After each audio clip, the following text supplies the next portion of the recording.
آفتاب شیخ صاحب۔ بسم اللہ الرحمن الرحیم۔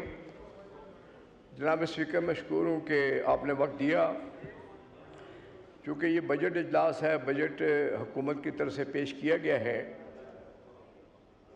اور اس میں مختلف آراء آ رہی ہیں دونوں اطراف سے، اور یقینی طور پر فائنانس کی منسٹری جو ہے ایک ایک پوائنٹ کو نوٹ کرتی چلی جا رہی ہے، اور بالآخر کوشش یہی ہوگی کہ کنسنسس سے اس بجٹ کو پاس کروا دیا جائے۔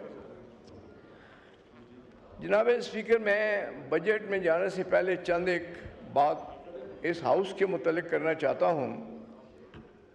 ہم جب بھی بات کرتے ہیں تو ہم کہتے ہیں کہ یہ مقدس ہاؤس ہے۔ جناب اسپیکر، خوبصورت در و دیوار بن جانے سے، خوبصورت فرنیچر لگا دینے سے یہ مقدس ایوان نہیں بنتا۔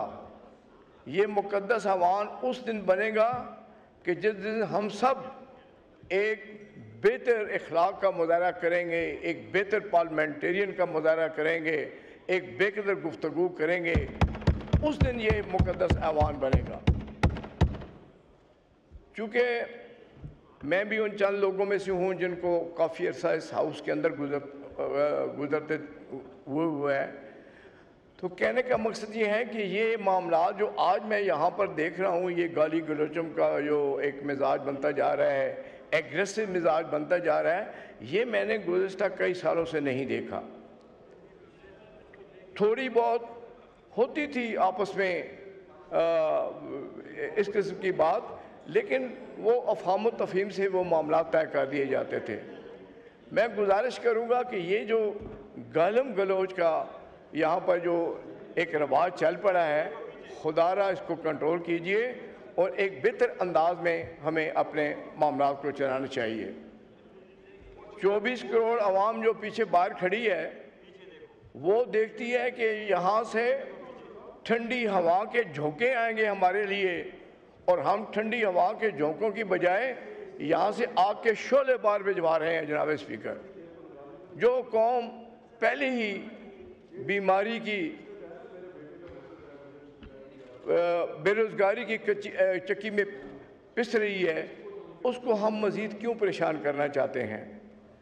شام کو ڈیروں پر، حجروں پر، دکانوں پر یہ ڈسکس کیا جاتا ہے کہ آج اسمبلی میں کیا ہوا، اور جب یہ چیزیں سامنے آتی ہیں رات کو میڈیا کے ذریعے، اخبارات کے ذریعے، تو پوری قوم کو بہت افسوس ہوتا ہے۔ جناب اسپیکر، اس لیے میری گزارش ہے کہ ہمیں اپنے رویوں کو بدلنا ہوگا۔ ہمارے رویے بہتر ہوں گے تو یہ مقدس ایوان بنے گا۔ جناب اسپیکر، اس جمہوریت کے سفر میں ہمارے بہت سے قائدین نے بہت بڑی قربانیاں دی ہیں۔ آپ دیکھیں کہ لیاقت علی خان صاحب کو پنڈی میں گولی لگی، اس کے بعد ذوالفقار علی بھٹو صاحب کے ساتھ جو ہوا، اب 40 سال بعد جو ہے وہ ساری چیزیں سامنے آ گئی ہیں۔ میں اس کا جواب دیتا ہوں ابھی آپ کو، آپ اوپر نہ کریں، جواب دیتا ہوں آپ کھڑے ہو کے یہ دکھائیں۔ یار بات تو کرنے دینا، یہ کون سا طریقہ ہے؟ میں پیچھے دیکھ رہا ہوں، میں ہسٹری بھی بتاتا ہوں۔ بات نہیں کرو، تقریر کرنے دو۔ یار یہ کوئی طریقہ ہے؟ بدتمیز۔ دیکھیں جی، میری بات سنیں، میں ساتویں بار اللہ کی مہربانی سے جیت کے آ رہا ہوں۔ یہ کوئی میری پہلی دفعہ نہیں ہے، یہ مناسب بات نہیں ہے جو آپ کر رہے ہیں۔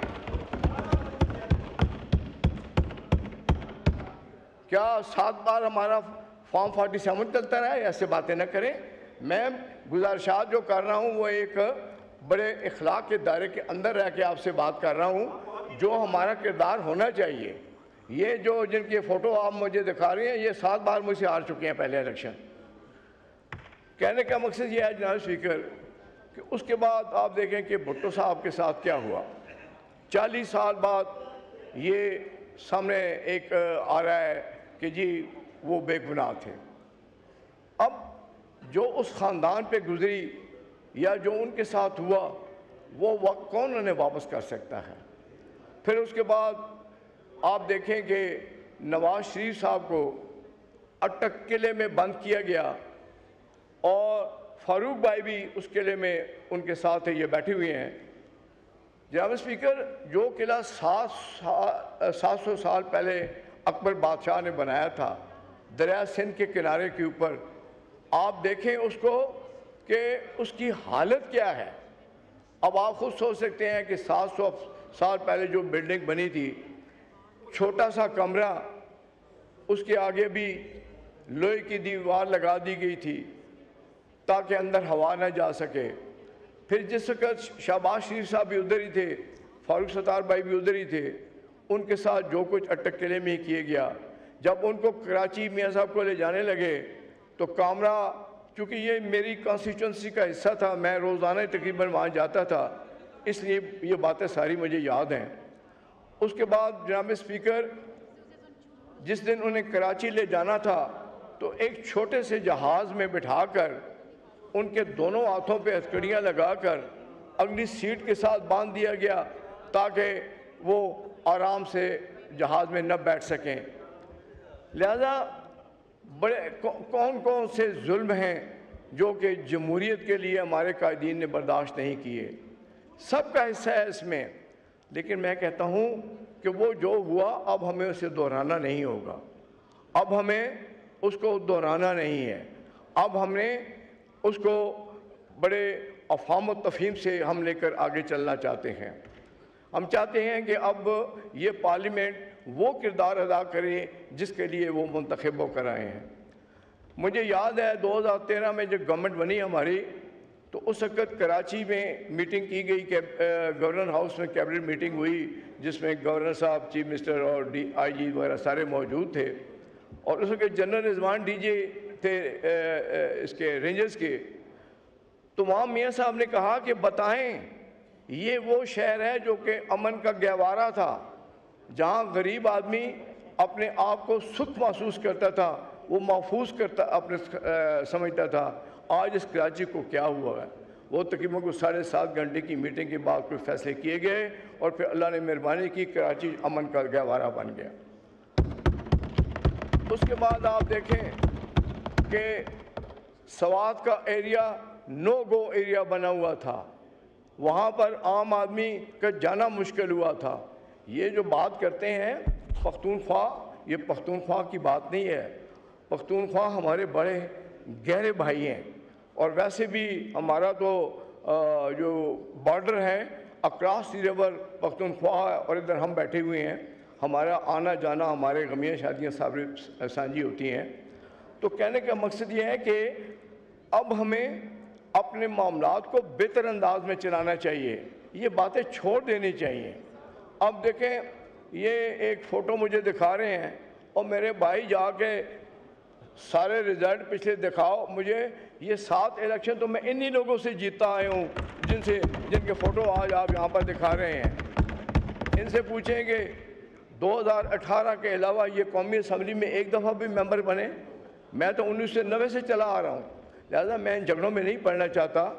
میرے موبائل میں اور بھی بہت ساری چیزیں سیف ہیں، لیکن میں ان جھگڑوں میں نہیں پڑھنا چاہتا، وہ بات کی بات ہے، جو ہوگا دیکھا جائے گا۔ بہرحال کہنے کا مقصد یہ ہے کہ آج آپ یقیناً تکلیف میں ہیں، یقیناً آپ کا لیڈر جیل میں ہے، لیکن اس سے زیادہ تکلیفیں تو ہمارے قائدین پہلے ہی بھگت چکے ہیں۔ اب ہمیں مل کر ملک کو ایک ترقی کا راہ دکھانا ہوگا۔ جس طریقے سے نواز شریف صاحب نے ہمیں یہ موٹر وے بنا کر دی، اگر وہ آپ کو اچھے نہیں لگتے تو پھر آپ اس موٹر وے پہ سفر کیوں کرتے ہیں؟ انہوں نے 14,000 میگا واٹ بجلی بنا کر آپ کو دی۔ آج اگر نواز شریف صاحب کے منصوبوں کو پاکستان سے نکال دیا جائے تو پاکستان کے پاس بچتا کیا ہے پھر؟ اس لیے ہمیں مخالفت برائے مخالفت نہیں کرنی۔ اور میں ایک دو چیزیں اور کہنا چاہتا ہوں۔ یہ جو ہمارے صحافی بھائی ہیں، میں سمجھتا ہوں کہ ان کی بہت بڑی قربانیاں ہیں۔ کہیں آگ لگ جائے تو یہ اس آگ میں کود جاتے ہیں، کہیں طوفان آ جائے تو یہ اس میں چلے جاتے ہیں اپنے فرائض کی ادائیگی کے لیے۔ کہیں اگر خدا نخواستہ سیلاب آ جائے تو یہ وہاں پر ہوتے ہیں. لہذا میں آپ کی وساطت سے تمام پنجاب کی صوبائی حکومتوں تمام کو یہ کہتا ہوں کہ جس صحافی کے پاس اپنا گھر نہیں اس کو ایک ایک پلاٹ دیا جائے تاکہ یہ اپنا گھر بنا سکیں. شکریہ. اور اس کے ساتھ ساتھ میں یہ بھی کہوں گا کہ ہمارے ادوار میں بھی 90, 93, 97 جس میں بھی میں بھی ممبر رہا, یہ ہماری ایک روایات رہی ہیں کہ ہم اسمبلی کے جتنے بھی ملازمین ہیں ان کو جو دیا کرتے ہیں وہ اعزازیے دیا کرتے ہیں. شیخ صاحب وائنڈ اپ کریں, 11 منٹ ہو گئے ہیں پلیز. جی ایک منٹ اور. وزیر منسٹر آف اسٹیٹ فائنانس یہاں بیٹھے ہیں, میں ان سے کہتا ہوں کہ جناب آپ 90 کے بعد کی لسٹیں اٹھا کر دیکھیں, ہر سال جب بجٹ پاس ہوتا تھا اس دفعہ میری ریکویسٹ ہے کہ کم از کم 5 اعزازیے جو ہیں ان کو آپ دیے جائیں, اور جو اعزازیے دیے جائیں اس میں صرف یہی نہیں, آپ کے بینک کے ملازمین ہیں, آپ کے PIA کے ملازمین ہیں, آپ کے وابڈا کے ملازمین ہیں, جتنے لوگ بھی اس اسمبلی کے ساتھ ایسوسیٹڈ ہیں ان سب کو اعزازیے دیے جائیں. کہنے کو تو بہت کچھ ہے لیکن چونکہ وقت ختم ہے, آخر میں ایک شعر کے ساتھ بات ختم کرتا ہوں کہ لمحوں نے خطا کی تھی, لمحوں نے خطا کی تھی, صدیوں نے سزا پائی.